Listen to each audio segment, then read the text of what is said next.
అందరికీ నమస్కారం అండి.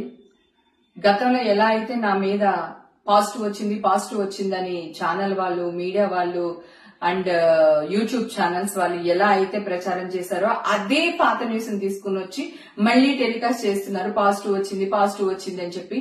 ఇంకా చార్జ్ షీట్ నేనే చూడలేదండి. ఇంకా చార్జ్ షీట్ నా చేతికే రాలేదు. సో అలాంటిది మీ చేతికి ఎలా వచ్చింది? మీరు ఇలాంటి న్యూస్ ఎందుకు స్ప్రెడ్ చేస్తున్నారో నాకు అర్థం కావట్లేదు. నేను చాలా ప్రయత్నిస్తున్నాను.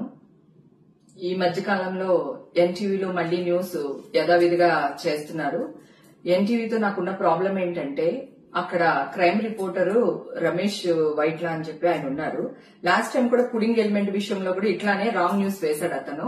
నేను ఎన్టీవీకి వెళ్ళాను, అక్కడ ఎవరు లేరండి, చౌదరి గారు రాలేదన్నారు. సరే అండి అని చెప్పి అతని నెంబర్ తీసుకుని ఆయనకి ఫోన్ చేశారు, రమేష్ వైట్లకి ఫోన్ చేసి, ఏమండి నేను లేను అక్కడ, నా న్యూస్ వేయకండి ప్లీజ్, నా పేరు తీసేయండి అన్నా. మాకు పోలీసులు ఇచ్చారు, మేమెందుకు తీయాలని కొంచెం గట్టిగానే అరిచాడు ఆయన. అరిస్తే సరేనండి నేను మాట్లాడుతున్నాను, మీరు అరుస్తున్నారు, సరే మీరు ఎక్కడున్నారు చెప్పండి, నేను అక్కడికి వచ్చి మాట్లాడతాను అన్నా. Okay, Banjara hills police station దగ్గర ఉన్నాను రండి అన్నాడు. సో నేను ఇమ్మీడియట్ గా కార్ వేసుకుని బంజారా హిల్స్ పోలీస్ స్టేషన్ కి వెళ్ళాను. వెళ్తే అక్కడ అతను లేడు. అక్కడ వాళ్ళందరినీ అడిగే మీడియా వాళ్ళని, ఏమండి రమేష్ వైట్ల ఎక్కడున్నారు అంటే, లేదండి వెళ్లిపోయారు అన్నారు. అంటే నేను వస్తున్నాను అని చెప్పిన తర్వాత కూడా అతను అక్కడి నుంచి వెళ్లిపోయాడు. ఓకే, తర్వాత నేను అక్కడ అరిచాను, ఎట్లా ఎన్టీవీ వాడు న్యూస్ వేస్తాడు నా పైన, నేను అక్కడ లేనని చెప్పేసి అడగడం జరిగింది. అది మీ అందరికీ తెలుసు. ఇప్పుడు కూడా అదే విధంగా మొన్న ఒక అతను ఫోన్ చేశాడు, ఎక్కడి నుంచి, ఎన్టీవీ నుంచి మాట్లాడుతున్నామండి, రమేష్ వైట్ల గారు మీకు ఫోన్ చేయమన్నా, నేను వాళ్ళ అసిస్టెంట్ ని అని అన్నాడు. ఓకే ఏంటమ్మా అని అడిగా. అంటే అదే మేడం ఏంటి విశేషాలు, ఏంటి ఈ న్యూస్ గురించి మాట్లాడదామని ఫోన్ చేశానంటే, నేనన్నా ఇప్పటి వరకు నన్ను అడిగి న్యూస్ వేశారా, మీ ఇష్టం వచ్చినట్టే వేస్తున్నారు కదా, నాకైతే నేను తీయించుకున్నది నెగిటివ్ వచ్చింది, అక్కడ కూడా నెగిటివ్ వచ్చింది, అయినా మీకు కోటిది వద్దు నాది వద్దు, నేనే మీ దగ్గర వస్తాను ఎన్టీవీకి, మీరు నా టెస్టులు చేయించండి, చేపిస్తే ఒకవేళ పాజిటివ్ వచ్చింది అనుకోండి మీ కాల్ పట్టుకుని క్షమాపణ అడుగుతాను, అదే నెగిటివ్ వచ్చింది అనుకోండి మీరేం చేస్తారో చెప్పండి అని చెప్పి నేను గట్టిగానే మాట్లాడానండి అతనితో. మాట్లాడితే అది కాదు మేడం, ఇది కాదు మేడం అని చెప్పేసి అతను ఫోన్ పెట్టేశారు. ఓకే, ఇమ్మీడియట్ గా నేను ఛాలెంజ్ చేయగానే ఛాలెంజ్ యాక్సెప్ట్ చేయకుండా పెట్టేశారు. కట్ చేస్తే మళ్లీ సేమ్ హేమకి డ్రగ్స్ తీసుకుంది, దానికి ఇవి వచ్చింది, మళ్లీ పాజిటివ్ వచ్చింది అనే వేస్తున్నారు.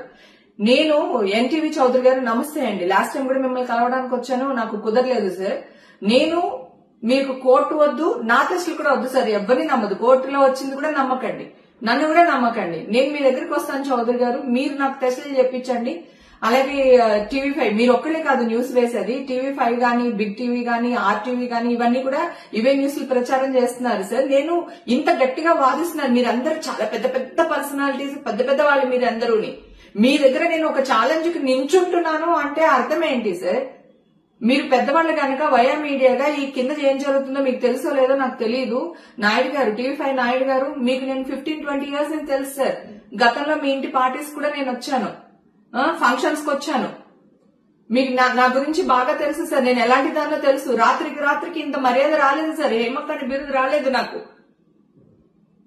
నేను వాదిస్తూనే ఉన్నాను సార్. మా ఇంటికి వచ్చి బిర్యానీ పెట్టి లైవ్ లోకి వెళ్తే కూడా వాదిస్తుంది, బొకాయిస్తుంది అని వేశారు. నా టెస్ట్లే లేవండి, నేను ఇప్పుడే ఇస్తున్నాను, మీరు ఎలాగ నెగిటివ్ వచ్చింది పాజిటివ్ వచ్చింది అని వేస్తున్నారని అడిగితే వాల్ యాక్టింగ్ చేస్తున్నా హేమాని ప్రచారం చేశారు సార్ మీరు. అలాగే రవిప్రకాష్ గారు, మీరు కూడా నాకు చాలా చోట్ల కనిపించారు, చాలా పార్టీస్ లో మనం కలిసాం, డిమానిటేషన్ టైంలో కూడా కలిసాం, నేనేంటో మీకు తెలియదా? అలాగే టీవీ5 యాంకర్స్, ప్రముఖ యాంకర్స్ తో కూడా నేను పార్టీస్ చేశాను, బర్త్డే పార్టీస్ కి అటెండ్ చేశాము, మన సంగీతకి అదే అటెండ్ చేశాము, నేనేంటో మీకు తెలియదా సార్? సో దయచేసి మిమ్మల్ని అందరూ అడుగుతున్నారు, రాధాకృష్ణ గారు, ఏబిఎన్ రాధాకృష్ణ గారు, ప్లీజ్ అండి, మీరు పెద్దవాళ్ళు గనక మీ 4-5 డిసిషన్ తీసుకుని ప్రింటింగ్ మీడియా వాళ్ళని, యూట్యూబ్ మీడియా వాళ్ళని, మీ మీడియా వాళ్ళని ఒక చోట చేర్చుకుని మీరందరూ డిస్కషన్ చేసుకుని నన్ను పిలవండి సార్, ఎక్కడికి రమ్మంటారో చెప్పండి, నేను వస్తాను. డ్రగ్స్ అనేది నా బాడీలోనే ఉంటది కదా సార్, నాకు టెస్టులు చేయించండి అంటున్నాను కదా, నేను పబ్లిక్ గా వస్తాను అంటున్నాను. ఒకవేళ పాజిటివ్ వచ్చింది అనుకోండి సార్, మీరు ఏ శిక్ష వేసినా నేను భరిస్తాను, ఆ శిక్షను అనుభవిస్తాను నేను. సరే నాకు నెగిటివ్ వచ్చింది అనుకోండి సార్, మీ పెద్దలందరూ కలిసి ఏం చేస్తారో మీరే నిర్ణయం తీసుకోండి సార్. ఆల్రెడీ ఫిల్మ్ న్యూస్ వాళ్ళందరికీ నేను ఫోన్ చేశాను, నేను ఫిల్మ్ రిపోర్టర్లు అందరికీ ఫోన్లు చేశాను, వాళ్ళ అసోసియేషన్ కింద ఒకటి ఫామ్ అయి ఉంది కదా, వాళ్ళకి ఫోన్లు చేశాను నేను.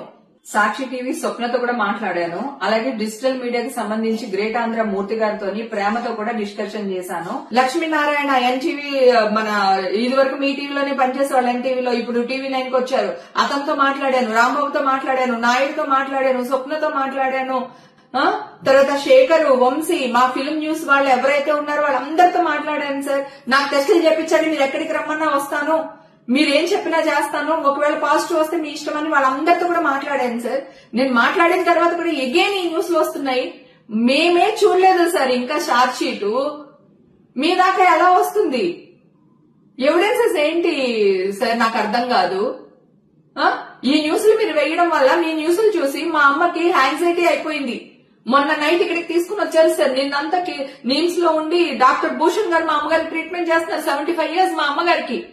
ఆవిడకి 2 కిడ్నీలు పనిచేయదు సార్, 70% పనిచేయవు ఆవిడకి. బ్లైండ్ లో క్లాట్ ఉంది దానికి. ఈ గుడ్డు పడుకున్నది గుడ్లేదు, కూరెట్టుకున్నది గుడ్లేదు, ఊడ్చినట్టునంట చెప్పుకున్నాను అంతే. అదే అది కూడా గుర్తులేదు నాకు. మీ వల్ల నేను పరువు కోసం చచ్చిపోతాను సార్, పరువు కోసం చచ్చిపోతాను నేను. నా ఫ్యామిలీ తలదించుకునే పని ఈ రోజు వరకు చేయలేదు. నా ఇండస్ట్రీ నా వల్ల తలదించుకునే పని ఏ రోజు చేయలేదు సార్. ఈ రోజు కూడా చెయ్యను, గతంలో చేయలేదు, ఫ్యూచర్ లో చెయ్యను సార్. దయచేసి దండం పెడుతున్నాను మీకు. దయచేసి మీ పెద్దవాళ్ళందరూ రాధాకృష్ణ గారితో సహా, నాయుడు గారు, రాధాకృష్ణ గారు, ఎన్టీవీ చౌదరి గారు, మీరందరూ కలిపి ఒక డిసిషన్ తీసుకుని నన్ను ఒక 2-3 రోజుల్లో మీ దగ్గరికి పిలవండి సార్. పిలిచి నాకు టెస్టులు చేయించండి. కోర్టు వద్దు, ఏమొద్దు, మీరు టెస్టులు చేయించండి. నేను రెడీగా ఉన్నాను. నేను మీకు అందరికీ సారీ చెప్తాను సార్. మీరు ఏ శిక్ష చేసినా అనుభవిస్తాను. అలాగే నాకు నెగిటివ్ వస్తే నాకేం న్యాయం చేస్తారో చేయమని అడుగుతున్నాను సార్ నేను. Thank you sir.